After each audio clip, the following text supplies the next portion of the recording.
औज़ुबिल्लाहि मिनश्शैतानिर्रजीम बिस्मिल्लाहिर्रहमानिर्रहीम। अस्सलामु अलैकुम वरहमतुल्लाहि वबरकातुहू। डियर स्टूडेंट्स, कैसे हैं आप? उम्मीद है खैरियत से होंगे। तो चलिए शुरू करते हैं। आज हमारा लेक्चर नंबर 2 है BS थर्ड टर्म फिज़िक्स का, मॉडर्न फिज़िक्स यानी कि फंडामेंटल्स ऑफ क्वांटम मैकेनिक्स। और हमने कल जो है वो ग्रुप वेलोसिटी और फेज़ वेलोसिटी को डिस्कस किया था। तो आज हमने ये प्रूव करना है। कल मैंने आपको बताया था कि अगर फेज़ वेलोसिटी जो है एक कंपोनेंट वेव की और तमाम कंपोनेंट वेव की जो किसी बंच में या किसी पैकेट में मूव कर रहे हो वो एक दूसरे के बराबर हो, तो फिर ग्रुप वेलोसिटी और फेज़ वेलोसिटी जो है वो एक दूसरे के बराबर होते हैं। तो इसको हमने मैथमेटिकली जो है वो प्रूव करके देखना है। तो चले फिर शुरू करते हैं, इसका प्रूफ देखते हैं हम। तो हमें पता है कि जो एंगुलर फ्रीक्वेंसी है ओमेगा वो 2 पाई एफ के बराबर होती है। और अगर हम आइंस्टाइन की इक्वेशन देखें और एनर्जी ऑफ फोटॉन को देखें, ठीक है, तो इसको मैं कहता हूँ ये इक्वेशन ए है, ये इक्वेशन बी है। तो अगर आप कंपेयर कर लें, कंपेयर ए एंड बी, अगर हम ए और बी जो है उसको कंपेयर कर लें तो mc² is equal to HF के बराबर हमारे पास आ जाएगा। और यहाँ से F की वैल्यू mc²/h जो है वो निकल आएगी। ठीक है डियर स्टूडेंट्स, तो आप ये F की वैल्यू, ये जो omega is equal to 2 pi f है, इसके अंदर सब्स्टिट्यूट कर दें तो ओमेगा 2 पाई mc²/h, ये हमारे पास वैल्यू जो है वो आ जाएगी। ठीक है, अब according to special theory of relativity हमने मास वेरिएशन का एक फार्मूला जो है वो पढ़ा हुआ है। आपने मैकेनिक्स के अंदर मैकेनिक्स 2 में जब special theory of relativity study की थी तो वहाँ पे मास वेरिएशन का फार्मूला पढ़ा था। और वो मास वेरिएशन का फार्मूला है m is equal to m0 1 - v²/c²√। तो ये जिसके अंदर मास आ रहा है, ये वाला m इस ओमेगा की इक्वेशन के अंदर, ये कौन सा मास है? दैट इज ए रिलेटिविस्टिक मास। इसको हम रिलेटिविस्टिक मास का नाम जो है वो देते हैं।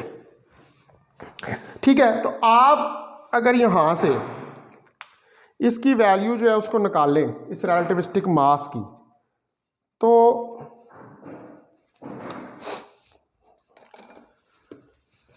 हम यहाँ पर ये वैल्यू m की जगह पर इसकी सब्स्टिट्यूट कर दें। ठीक है, तो ओमेगा मेरे पास क्या आ जाएगा? 2 पाई c²/h m/1 - v²c² का √। ये मेरे पास वैल्यू जो है वो ओमेगा की आ जाएगी, यानी कि ये मेरे पास एंगुलर फ्रीक्वेंसी ओमेगा की आ जाएगी। मैंने यहाँ पर क्या किया है, जो रिलेटिविस्टिक मास है, क्योंकि ये हम यहाँ पर किसकी बात कर रहे हैं? फोटॉन्स की, वेव्स की बात कर रहे हैं। ठीक है, तो वेव्स जो हैं ये रिलेटिवली जो है वो मूव कर रही हैं। तो अब आप देखें कि हमारे पास ये इक्वेशन जो है इसके अंदर,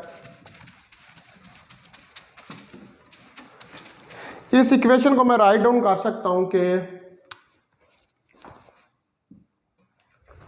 ओमेगा 2 पाई m0 c²h 1 - v²/c²।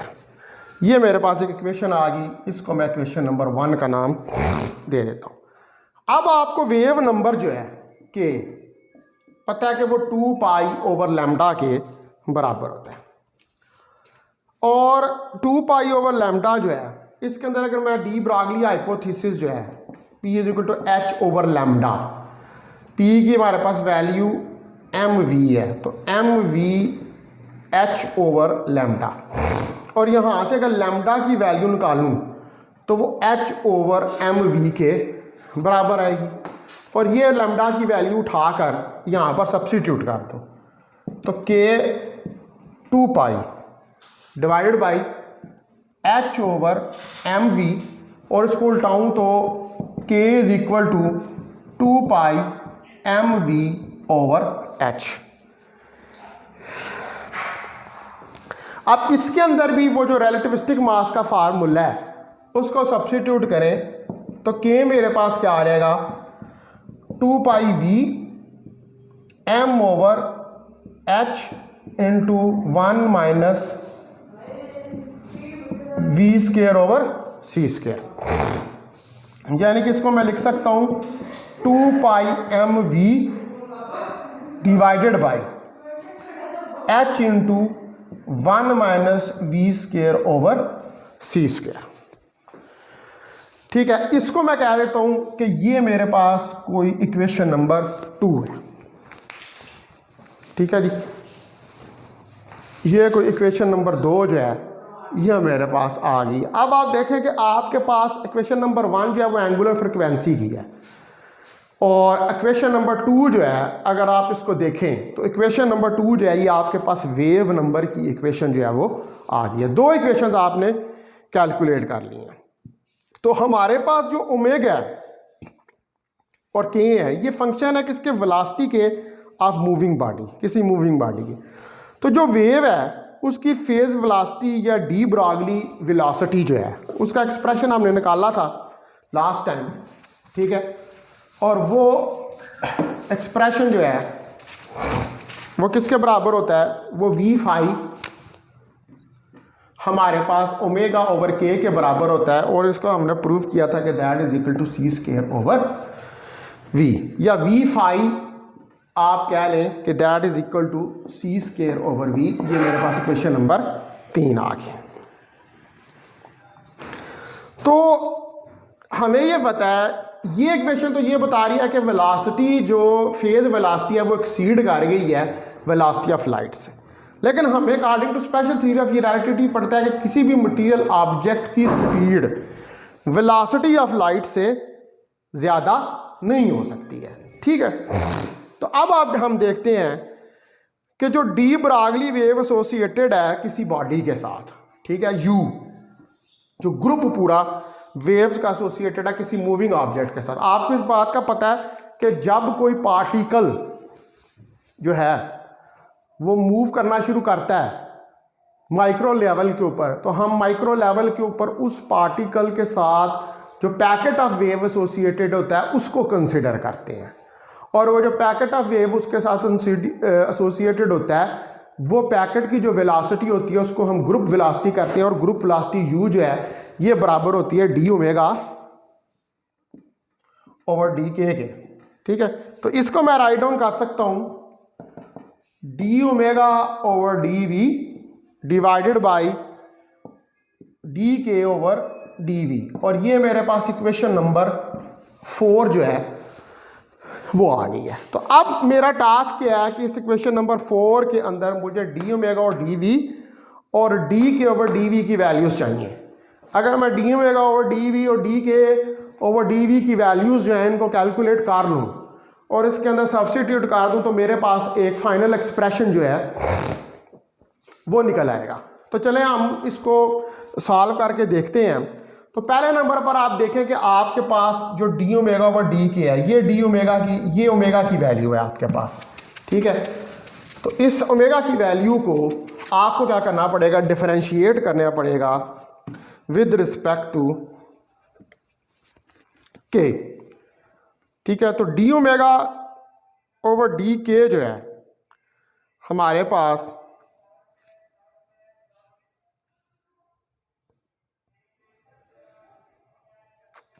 वो आ जाएगा d omega over D v that is equal to d over D v into 2 pi c square over h m nought 1 minus b squared over C square का under root. ठीक है जी, ये आ जाएगा हमारे पास। और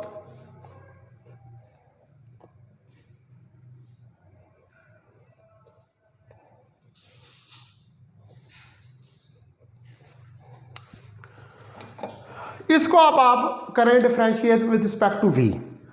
तो जब हम इसको डिफरेंशिएट करेंगे विद रिस्पेक्ट टू v तो D omega over D v, मैं इसको ऊपर ले जाता हूँ, d over D v 2 pi c squared m not H 1 minus we square over C squared की पावर -1 ओवर 2, ये वैल्यू मेरे पास आ जाएगी। अब आप इसको डिफरेंशिएट करें तो D omega over D V, जब आप इसको डिफरेंशिएट करेंगे तो 2 pi M naught C square over H into -1 over 2 -1 over V square over सी square power -3/2 into -2v over C square, और ये यहाँ से ब्रैकेट क्लोज। इसको आप सॉल्व आउट करें, ठीक है, ये 2 से कट जाएगा, माइनस माइनस से कैंसिल जो है वो हो जाएगा, तो ये हमारे पास क्या आ जाएगी वैल्यू, ये आ जाएगी d omega over D v that is equal to 2 pi am not v divided by h into 1 minus we square over C squared की पावर 3/2। तो इसको हम कह लेंगे दैट इज इक्वेशन नंबर 5। ये हमारे पास इक्वेशन नंबर 5 आ गई, यानी कि 2 ओमेगा ओवर डी वी जो है वो हमने कैलकुलेट करके देख लिया। ठीक है, अब आप देखें कि अब हमने दूसरी जो चीज़ कैलकुलेट करनी है वो हमने करनी है D k over D v. ठीक है जी, d k over D v की वैल्यू भी हमें चाहिए। तो अब हम d k over D v की वैल्यू को कैलकुलेट करते हैं।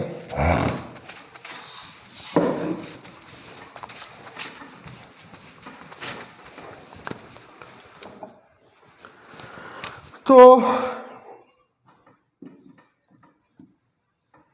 D k over D v, तो डी ओवर डी वी, अब के की जो वैल्यू आपने निकाली हुई है 2 m not V H 1 minus we square over C square का अंडर रूट,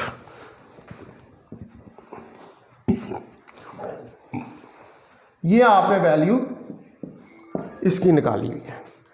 अब आप इसको डिफरेंशिएट करें तो d k over D we हमारे पास जो ये आ जाएगा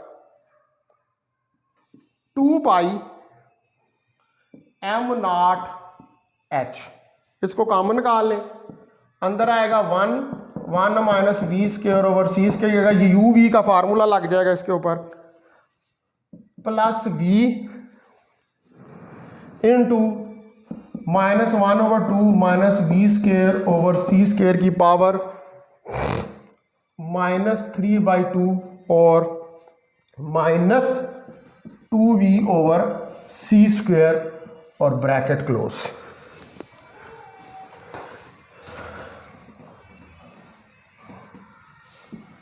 और ये बड़ी ब्रैकेट भी यहाँ पे ये क्लोज हो जाएगी। ठीक है, ये वैल्यू, ये यू वी फार्मूला मैंने, क्योंकि इसमें देखें ना वी पे हो रही है ना, तो वी एक नीचे भी है एक ऊपर भी है, तो मैं इसको उठा के ऊपर ले गया और यू वी फार्मूला जो है वो इसके ऊपर मैंने अप्लाई कर दिया। अब आप इसको जब सॉल्व करेंगे, तो जब आप सॉल्व करेंगे इसे, तो ये हमारे पास आ जाएगा 2 pi M naught over H into 1 minus we square over C square का अंडर रूट, प्लस अब आप देखें यहाँ से 2 से कैंसिल हो जाएगा। ठीक है, माइनस माइनस से ये वी के साथ मल्टीप्लाई होगा तो वी स्क्वेयर हो जाएगा, तो ये आ जाएगा वी स्क्वेयर ओवर सी स्क्वेयर, ये नीचे जाएगा तो 1 minus we square over C squared की पावर 3/2 जो है वो आ जाएगा। ये हमारे पास इक्वेशन जो है वो बन जाएगी। ठीक है, अब आप इसका एलसीएम ले लें। ठीक है, आप इसका एलसीएम ले सकते हैं, एक अंडर रूट है, एक 3/2 के साथ है, तो इसका 3/2 ही जो है वो एलसीएम आ जाएगा।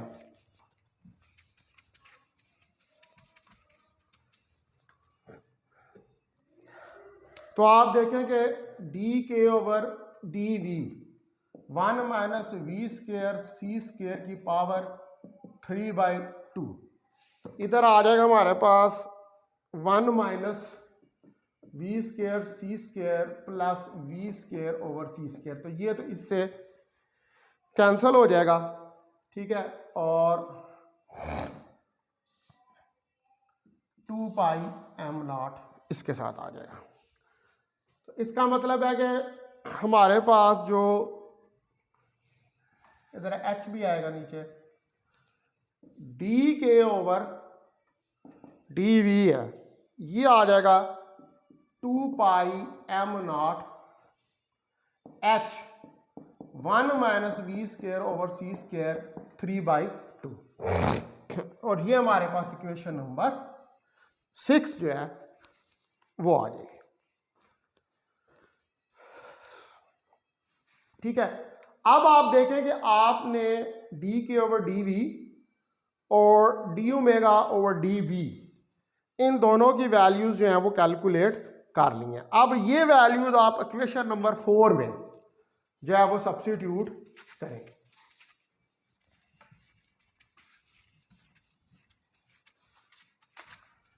तो इक्वेशन नंबर 4 जो है आपके पास वो है d omega over d k, d omega over D v और d k over D v. ये हमारे पास जो है वो इक्वेशन है ग्रुप वेलोसिटी।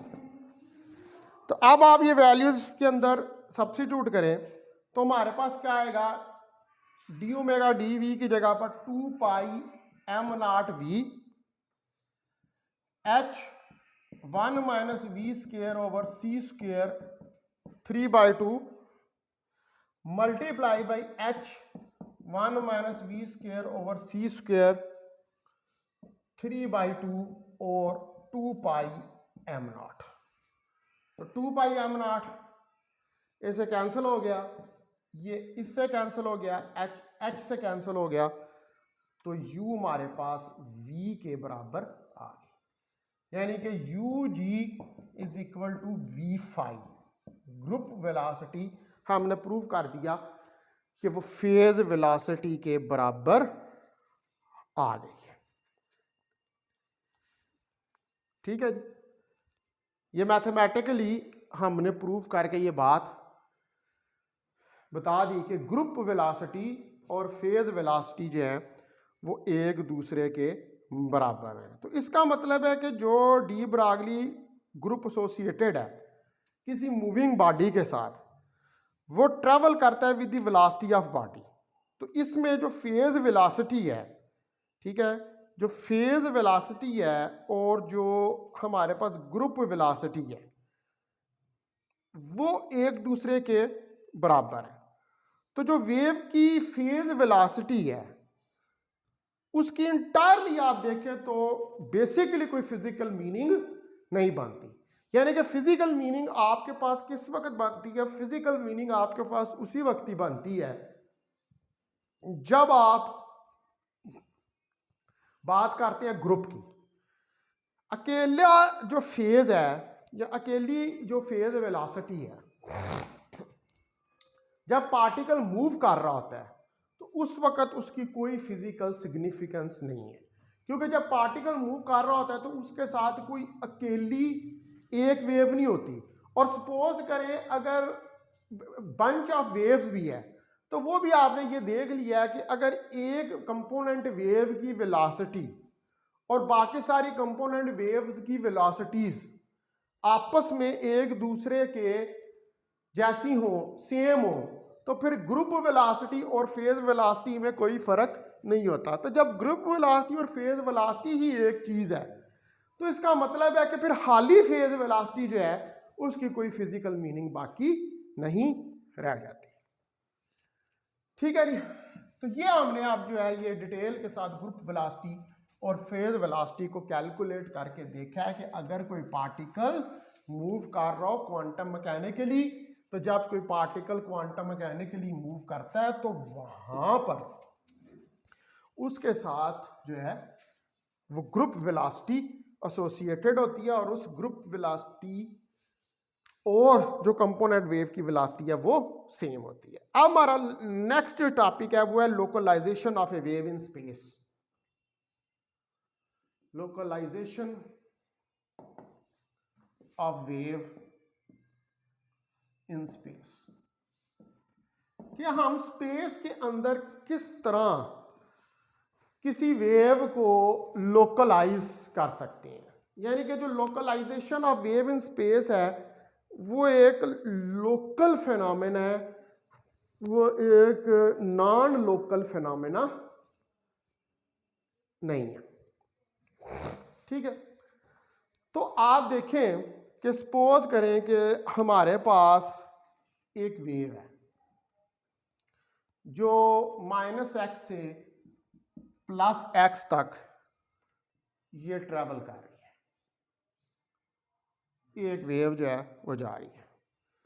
तो इसके यहां पर ये डेल्टा x अनसर्टेनिटी इन पोजीशन है।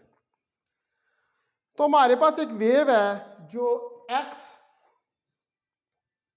-इन्फिनिटी से x +इन्फिनिटी तक एक्सटेंडेड है, और इसकी वेव लेंथ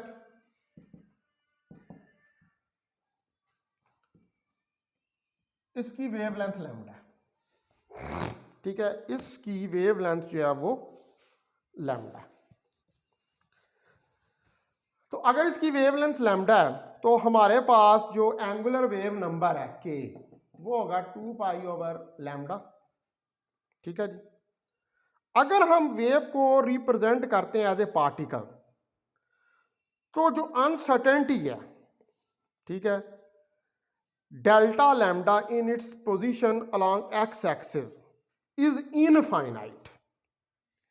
ठीक है, वो इनफाइनाइट होगी। यानी कि आपकी ये जो वेव मूव कर रही है, यहां पर जो ये डेल्टा लैम्डा है, सारी बात है कि वेव लेंथ, तो इसमें जो अनसर्टेनिटी है इस वेव की यहां पर मूव करने की, वो अनसर्टेनिटी क्या है कि वो इनफाइनाइट है, फाइनाइट नहीं है, इनफाइनाइट है। ये अलोंग एक्स एक्सिस किसी भी जगह पर ये पार्टिकल जो है वो हो सकता है। तो जो सुपर पोजिशन है हमारे पास large number of infinite waves की, ठीक है, जो large number of infinite waves उनकी जो सुपर पोजिशन है वो हमें क्या कहता है, कोसाइन या साइन वेव देता है, जब वो ओवरलैप करते हैं किसी भी सर्टेन रीजन के अंदर, जिसकी के विड्थ जो है ये हमने यहां पर दी हुई है वो डेल्टा एक्स के बराबर है। तो जहां पर कंस्ट्रक्टिव इंटरफेरेंस होगी वहां पर तो एम्पलीट्यूड आपके पास मैक्सिमम आएगा, और जहां पर डिस्ट्रक्टिव इंटरफेरेंस होगी वहां पर एम्पलीट्यूड या डिस्प्लेसमेंट जो है वो 0 के बराबर हो जाएगा एट अप होकर। ठीक है, तो एक्चुअली अगर हम वेव को लोकलाइज करें स्पेस के अंदर और हम इसको मेजर करें कि हमने इसकी जो मेजरमेंट ली है वो डेल्टा एक्स के बराबर है, तो जो लेंथ ऑफ वेव पैकेट है, ठीक है, अब लेंथ ऑफ वेव पैकेट देखें कि अगर हम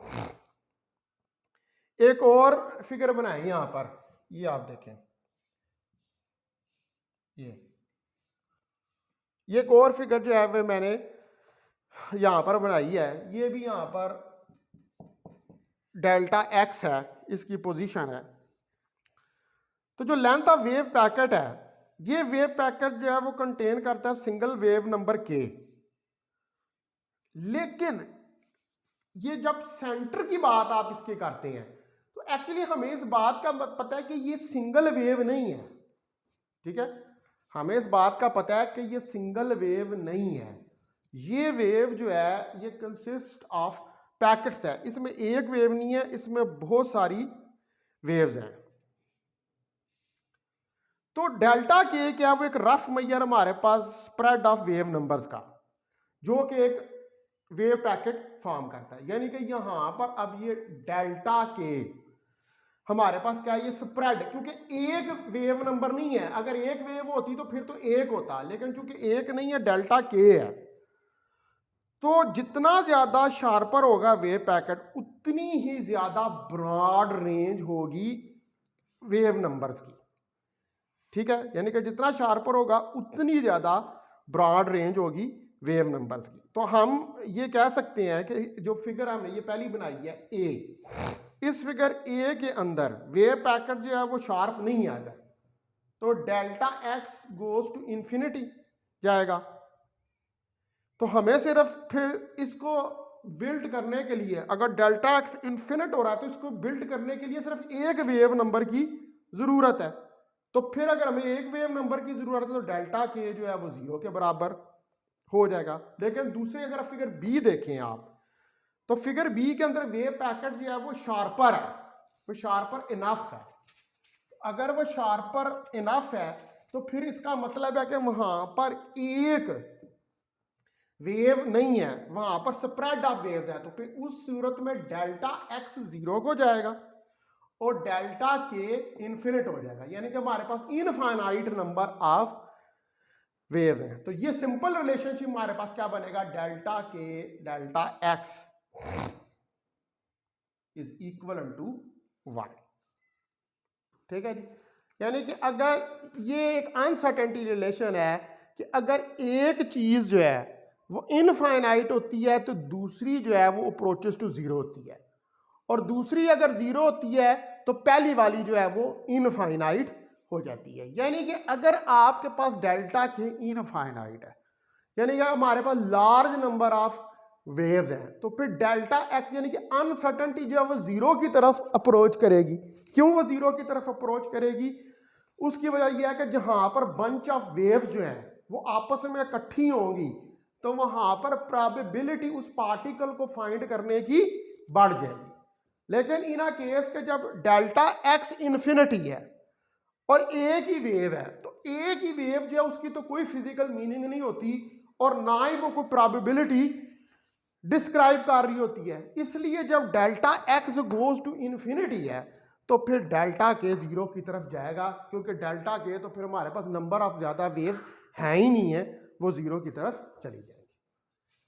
ठीक होगी जी बात, ये पहली चीज थी। अब ये हमने स्पेस में इसको लोकलाइज किया वेव को। अब लोकलाइजेशन इन टाइम हमने देखनी है, इसका b part, localisation in time.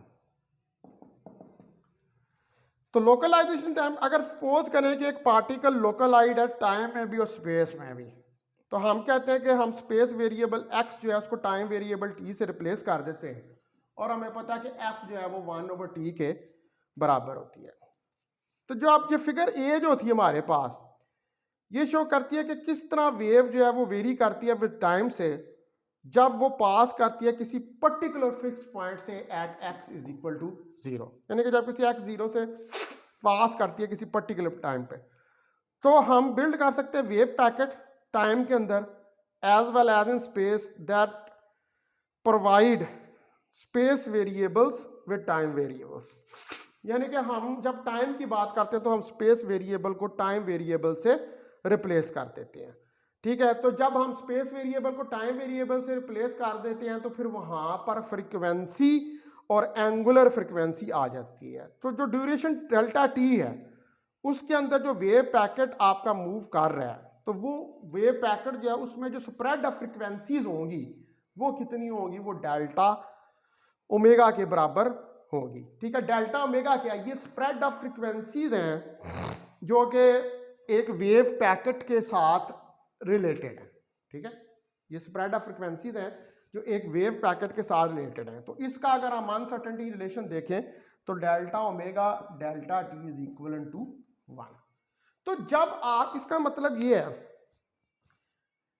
कि जब आपके पास सिंगल वेव है, ठीक है, तो सिंगल वेव जो होगी उसकी आपके पास एंगुलर फ्रीक्वेंसी ओमेगा होगी। ठीक है, लेकिन जब आपके पास बंच ऑफ वेव्स होगा तो उसकी फ्रीक्वेंसी आपके पास डेल्टा ओमेगा होगी। तो ओमेगा जो है वो टी टाइम पे होगी और डेल्टा ओमेगा जो है ये हमारे पास किसी इंस्टेंट डेल्टा टी के ऊपर होगी। तो जो सिंगल वेव है, मैंने आपको जैसे पहले ही बताया कि ये जो लोकलाइजेशन हम कर रहे हैं, ये लोकलाइजेशन जो है ये हम सिंगल वेव की नहीं कर रहे, ये लोकलाइजेशन जो है हम वेव पैकेट की कर रहे हैं। यानी कि स्पेस के अंदर हम जब किसी पार्टिकल की मूवमेंट को देखते हैं तो वहां पर पार्टिकल के साथ सिर्फ सिंगल वेव जो लगी हुई है उसको नहीं देख रहे होते, हम पार्टिकल के साथ जो पूरा बंच ऑफ वेव्स जो मूव कर रहा है उस बंच ऑफ वेव्स को हम जो है वो कंसिडर कर रहे होते हैं। ठीक है डियर स्टूडेंट्स, तो अब आप देखें कि यहां पर ये डेल्टा ओमेगा डेल्टा टी को, यानी कि ओमेगा ये हमारे पास फ्रीक्वेंसी है सिंगल वेव की, ये सिंगल वेव जो है ये हमारे लिए मीनिंगलेस है, लेकिन delta omega goes to delta t ये हमारे लिए रिलेशन जो है ये मीनिंग वाला है, क्योंकि यहां पर हमारे पास बंच ऑफ वेव या पैकेट ऑफ वेव्स जो है वो आ गए। ठीक है डियर स्टूडेंट्स, तो कल फिर जो है इस चैप्टर का लास्ट आर्टिकल जो है वो स्टडी करेंगे, हाइजेनबर्ग अनसर्टेनिटी प्रिंसिपल।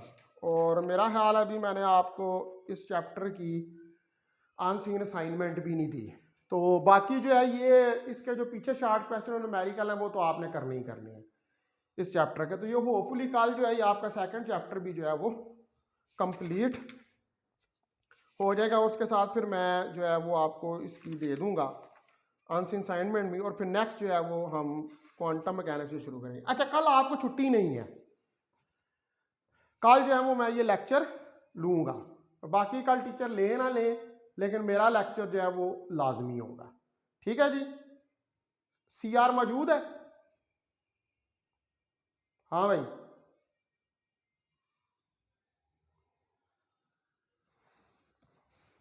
कौन मौजूद है?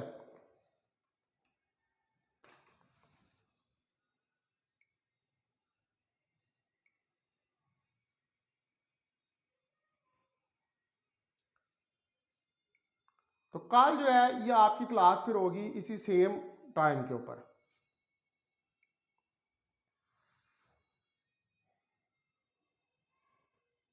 अब मुझे स्क्रीनशॉट ले लेने दें।